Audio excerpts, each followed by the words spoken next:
नमस्कार, प्रणाम, जोहार। मैं आपको आज लेकर आया हूं कि वक्फ बोर्ड पे मैंने जो कल बताया था उसके साथ कुछ कल की बातें और आज जो अंतरिम आदेश सुप्रीम कोर्ट ने पास किया है उस पर। सॉलिसिटर जनरल ने कल टाइम मांग लिया था सुप्रीम कोर्ट से कि मैं बाकी बातों को कल रखूंगा, यानी कि आज 2 बजे के बाद रखूंगा, और यहीं से एक मूव मिल गया कोर्ट को और इन तमाम चीजों को, क्योंकि कल कोर्ट ने कहा था कि मैं आज ही कुछ अंतरिम आदेश पास करने जा रहा हूं, लेकिन आप पहले समझ लें इन चीजों को कि वक्फ औलाद ये क्या होता है। वक्फ और औलाद ये जो होता है ना कि आपकी जो संपत्ति है वो संपत्ति आपके ही परिवार में हस्तांतरित होगी। अगर महिलाएं नहीं है तो नहीं होगी। इसी को सरकार ने कहा कि नहीं, महिलाएं यदि होंगी तो उन्हें भी होगी, क्योंकि पहले ही कहा गया था। हिवा जो है कि प्रॉफिट मोहम्मद के सामने एक याचक आए थे और उन्होंने कहा कि मेरा कोई नहीं है, मैं केवल महिलाएं हैं और मैं अपनी तमाम संपत्ति वक्फ करना चाहता हूँ, दान करना चाहता हूँ। तो उन्होंने कहा था कि आप 33% यानी कि 1/3 सिर्फ आप दान कर सकते हैं, बाकी आपके परिवारजनों को जाएगा। ये प्रॉफिट मोहम्मद का कथन है जो कि मुझे मालूम है। अब इन तमाम चीजों पर आप समझ लीजिए कि इस पर जब सरकार ने वैसे ही आदेश कर दिया तो इस पर भी वक्फ की तरफ से लड़ने वाले वकील जो थे वो अपना बात उठा रहे थे और इसको निरस्त करने की बात कर रहे थे। भाई, जब प्रॉफिट मोहम्मद ने ही कहा और उसको सरकार ने लागू कर दिया तो फिर इसमें कहां कोई प्रश्न होता है कि आप इसमें इस्लामिक आदेश है।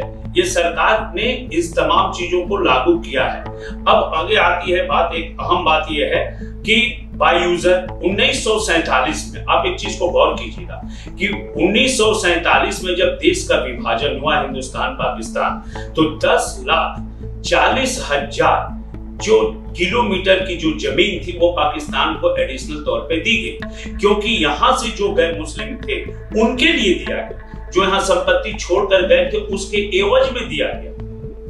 बात को समझ लीजिए कि यहाँ जो संपत्ति छोड़ के गए थे उसके एवज में दिया गया। 13% लोग गए थे और 25% संपत्ति दी गई थी, यानी कि जो गए थे उससे दुगना संपत्ति उनको ऑलरेडी दे दी गई थी। यानी कि जो वो संपत्ति यहाँ छोड़ के गए थे वो भारत सरकार की संपत्ति है। यह बात आप स्पष्ट जान लीजिए। और लोग कहते हैं कि 300 साल पहले की संपत्ति का डीड कहां से निकालेंगे। भाई साहब, 300 साल पहले जाना कहां है? आप 47 में तो जाइए, 47 में ही आपकी चीजें क्लियर हो गई। 300 साल से जो चीजें चली आ रही है, 47 में उसके एवज में जमीन उनको दे दिया गया, संपत्ति दे दी गई, 65 करोड़ रुपए भी दे दिए गए, सब कुछ दे करके संतुलित किया गया। और फिर वहां पे जो हिंदू छोड़ करके आए उन संपत्ति पे कहीं हिंदुओं का कोई बोर्ड नहीं बना, कहीं भी कुछ नहीं बना। उन्होंने एवेक्यू ट्रस्ट ऑफ प्रॉपर्टीज बनाया उन्होंने पाकिस्तान में, जो सरकार उसको हैंडल करती थी। और उसमें धारा 6 में ये कहा गया है कि हिंदुओं की जो प्रॉपर्टी हो भारत में पाक सरकार की होगी। भारत में ऐसा नहीं हुआ। भारत में ऐसा इसलिए नहीं हुआ क्योंकि यहाँ तत्कालीन सरकार जो नेहरू की थी उन्होंने बोर्ड बना दिया और बोर्ड बना करके उसमें मुसलमानों को ही बैठा। एक तो जो संपत्ति थी वो चली गई, उनको दे दिया गया, और वो जो रह गए उनको जो बची हुई संपत्ति थी, जो आने वाले लोग थे जिन्हें मिलना था, उसके एवज में उन्हें दे दिया गया।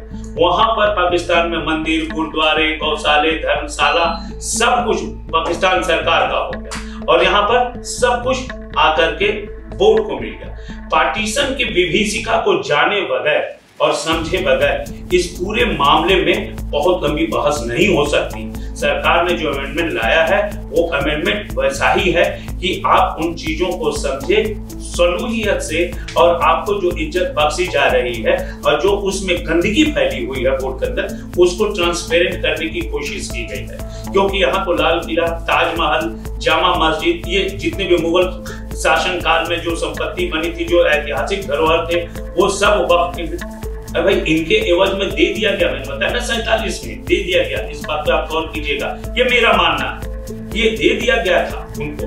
अब बाई चॉइस आप यहाँ पर हैं तो आप जो बची हुई संपत्ति को बोर्ड के अंतर्गत लेकर के फिर आप कह रहे हैं कि मेरा बोर्ड, और कोई भी डीड दिखा करके हर संपत्ति को अपना ही बता रहे हैं। कल सुप्रीम कोर्ट ने टिप्पणी भी की थी कि दिल्ली हाई कोर्ट भी तो वक्फ बोर्ड की जमीन पे, इलाहाबाद का कुंभ मेला वक्फ बोर्ड पे ही लग रहा है। कहां से आया ये सब? तो हम इन पुरानी बातों को थोड़ी सा दरकिनार करके करते हैं कि पुरानी मुस्लिम प्रॉपर्टी का सवाल अब नहीं आता है। जो चीफ जस्टिस ऑफ इंडिया ने पूछा एक बार हिंदू सॉलिसिटर जनरल से, जो हिंदू पक्ष के सरकार की तरफ से अपनी बात रख रहे थे कि हिंदू सिख बोर्ड में मुसलमान क्यों नहीं, आप मुस्लिम का बोर्ड, वक्फ बोर्ड में 2 हिंदू व्यक्ति को रखना चाह रहे हैं, 22 में 2 हिंदू यानी 20 मुस्लिम रहेंगे और 2 हिंदू रहेंगे, ऐसा क्यों?